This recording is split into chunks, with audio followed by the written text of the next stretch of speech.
I've been very harsh on Starfield, maybe a little too harsh.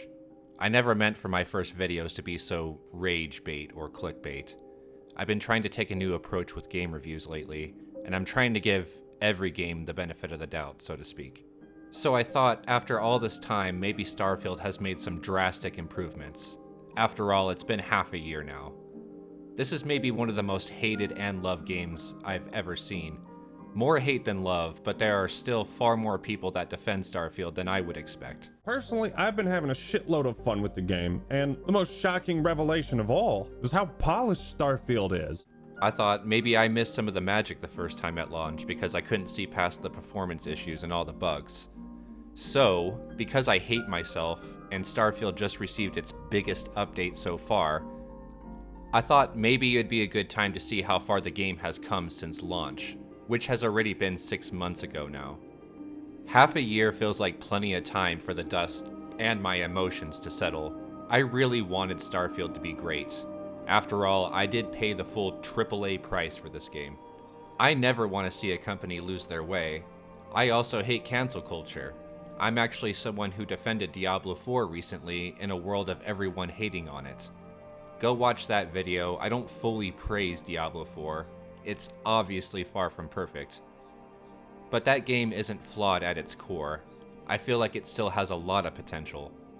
Especially after the most recent campfire, Season 4 is shaping up to be really good, but that's for a future video. Sadly, I don't know if the same can be said for Starfield. I don't think this means the end of Bethesda as a whole, because there are still plenty of Starfield defenders out there. I tried to jump back into Starfield with an open mind. The first time I played with a lot of mods. I didn't install any mods this time to really see what Bethesda themselves has brought since launch. I also didn't read any previous update fix lists aside from reading a small article about this newest one being the biggest one so far. With that said, how did it go?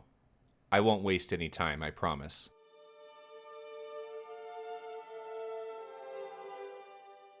They touted the biggest update so far with over 400 fixes. And I guess to their defense, it certainly has fewer bugs now, but there was a lot for me at launch, even though it was touted as their least buggy game to date. I always try to praise a team for sticking with their game, but after half a year, I just don't see enough effort here. Sadly, the biggest change I noticed since launch was an FOV slider, and that's pretty late to the party for such a small feature. It should have been there at launch. I can't say I noticed the change with the digipixels because I used a mod the very first playthrough to bypass them altogether, and that's a big part of my problem with most of the updates to Starfield since then. It's just a huge laundry list of fixes for bugs, even though they said this game was supposed to be the least buggy of them all. There have been next to no quality of life changes. They promised new ways to travel, survival mechanics, and modding tools, all of which don't seem to be coming anytime soon. Almost 7 months later, how many really care at this point? It's starting to become too little too late at this point in my opinion.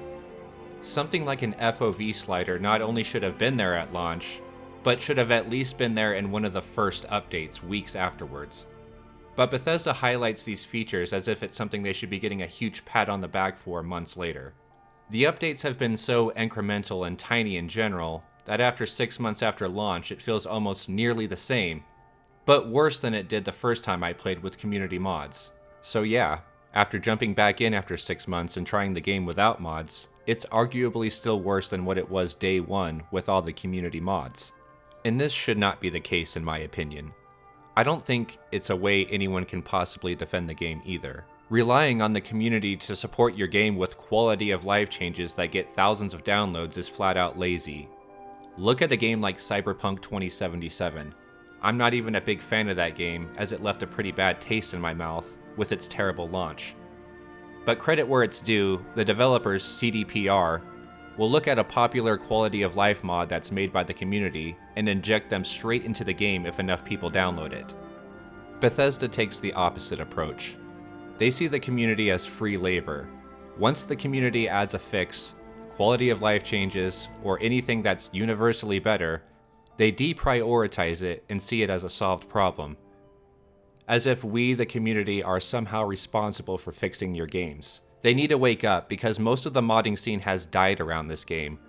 and I don't see their plan for paid mods, or creations as they call them, to get them in a positive light within the community. It's no secret that something like DLSS takes no more than a couple of weeks to implement into most games these days. It's great that they finally prioritized that, even though the community fixed it, but the community had it on day one of launch, so that speaks volumes to me. How does it take a team of hundreds of people months to solve something that a single person can do in a couple of days? Their priorities are totally out of whack in my opinion, and that's just the point. Half a year later and I'm still lost in cities because Bethesda didn't think it was important to add maps by now. Some of the biggest features in their update fixes are mods that the community had done at day one at launch.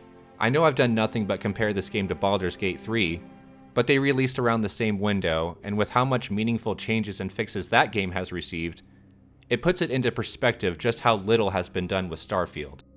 It's important to mention that games like Baldur's Gate 3 and Cyberpunk have performance modes on consoles, proving how well those games are optimized. Cyberpunk's came after launch, proving something far more graphically intense can run smooth at 60 FPS even on console, and with Cyberpunk's terrible launch, even I didn't think that would be possible. Not that I could see anything in Starfield that ever justified its bad performance to begin with. Performance mode was just another promise by Bethesda, but I find it really hard to believe that they can get this game running at 60 FPS on console, let alone PC. I'm not on console, but PC performance is terrible all the same, even after all this time. And I'm not trying to start a debate of 30 frames per second being unplayable, because it's just not true in every case. I will admit that I can be part of the PC master race mindset of absolutely hating 30 FPS, because honestly using a 165Hz monitor really makes you see a vast difference instantly. And 30 FPS can just be flat out jarring, especially in a genre like shooters. I also don't like the argument that games have always been this way, that 30 FPS is the way it's always been. This is somewhat true for the early 3D era of games, but all games that I grew up with as far back as the NES were 60 FPS standard.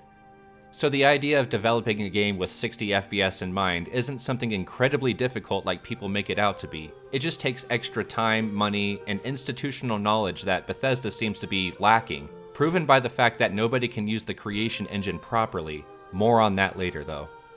Again, I'm not making the argument that 30 FPS doesn't have its place, but let's save it for the consoles like the Nintendo Switch, where it's an absolute marvel that games like Breath of the Wild or Tears of the Kingdom can even run on such a weak console.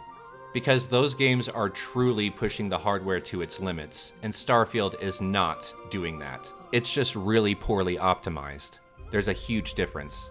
But looking specifically at the PC side of things, it's just not even a noticeable change to me so far.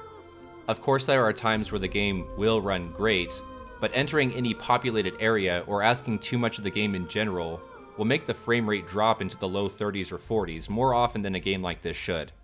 Again, I'm not saying that low frame rates like these aren't playable, but if the frame rate is inconsistent, jumping from 30 to 60 to 100 and everywhere in between, it can make the game really choppy unless you find that perfect consistent middle ground.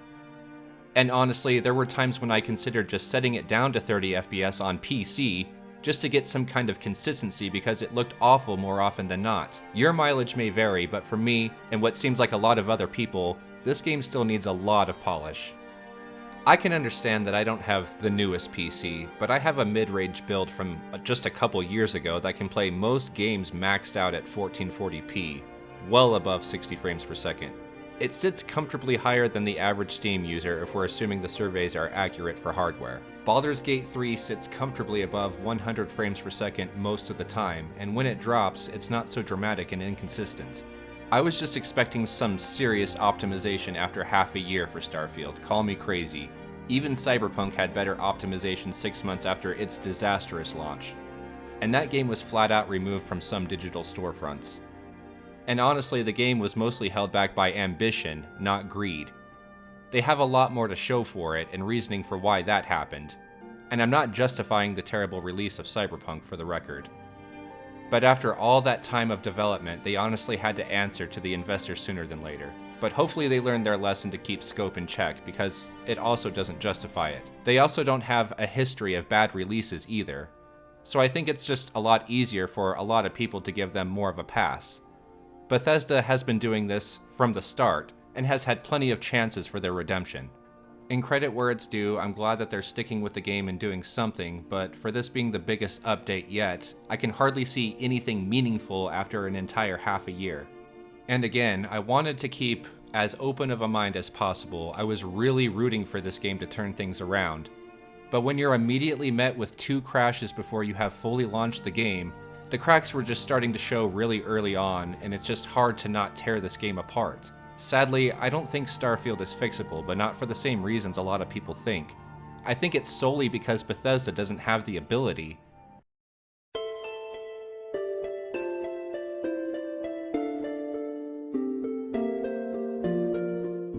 I don't want to pretend to be a game developer here either, but the creation engine is arguably not helping anything. Realistically speaking, the Unreal Engine is taught in institutions at this point. It's a part of many school programs. The same cannot be said about the creation engine, and Bethesda is not the same group of people they were in 2011 when Skyrim came out. The institutional knowledge just is not there anymore. Again, it's not to say that limitations can't breathe some kind of creativity. The Nintendo Switch is incredibly underpowered, and those devs really have what it takes to push that console to the limits. But that's Nintendo. And they tend to keep the same people around for a long time and have a lot of institutional knowledge that goes way back.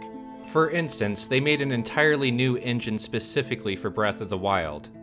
They wouldn't try to put a band-aid over a tumor that is the creation engine like Bethesda has chosen to do. But in the case of Bethesda, it's a constant rotating door of new developers that are realistically more skilled in something like the Unreal Engine, and aren't given the time to learn a complex and arguably archaic engine like Creation that has no business making AAA $70 games. Adding that extra hurdle of what a lot of developers have described as fickle can't be helping anything at this point. To further add to the point, CD Projekt Red are ditching their in-house engine, the Red Engine, and plan to use the Unreal Engine for their upcoming Witcher game. This speaks volumes to me, as it might not seem like there is anything actually wrong with their current engine, the Red Engine, as it produced something like Cyberpunk. But the long and short of it is, the engine wasn't really designed for a game like Cyberpunk to begin with, so it's a big part of the reason why the game had so many issues early on, and was removed from digital storefronts on console. The decision of releasing it on multiple generations of consoles didn't help anything either, but clearly they see the potential in Unreal Engine and can't compete with someone like Epic Games pouring billions of dollars into the development of Unreal, arguably making it way easier to make games, demonstrated by everyday people making games in a few months that had no previous knowledge. Trying to save money is what it all boils down to. Nobody wants to pay royalties to a company to use their engine, but as they say, you can't have your cake and eat it too. If your engine isn't competing anymore, you're just gonna get left in the dust. Because even a lot of the people that enjoy Starfield still feel like it feels pretty outdated. If Bethesda wants to continue to use something like the creation engine, they shouldn't make games like Starfield inside of it. It wasn't made for that, clearly. They need to keep the scope in check because I feel like most people favor quality content over quantity of content. Hundreds of planets sound great on paper, but the reality is nobody is impressed by the sheer size of games like they were in 2011. Big doesn't equal good. Empty procedural generated planets are boring. It's arguably one of the most, if not most, unstable engines as far as AAA games go. And this isn't a new problem either. Skyrim was amazing for the time back in 2011. But it was extremely unstable at launch, and arguably still is. It was deemed unplayable for some at launch on the PS3. Even after re-releasing Skyrim on basically every device known to mankind since 2011, it still has tons of bugs that are only fixable with community mods. The engine has a tendency to transfer the same bugs to other games made with it, like Skyrim bugs being in Fallout, and Fallout bugs being in Starfield. It's always the same battle with every release, so that says a lot about the engine in my opinion. Starfield has plenty of potential. I just don't think Bethesda has what it takes.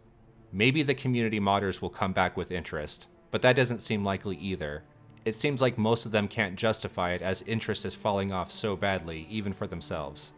Some of the modders are just coming forward and saying that the game just is too poorly optimized and poorly made in general, that it just makes it that much harder for mods. Bethesda would be foolish to announce any kind of paid mods or DLC at this point, especially before adding maps to the current cities and the list of other problems that I have. But then again, this is Bethesda that we're talking about. I think that's about all I have to say about Starfield for a while, unless they really overhaul the game. Don't forget to give the video a like on your way out, and consider watching my previous videos about Starfield if you want to see a grown man throwing a fit about a video game. Thanks again for all your support. Bye.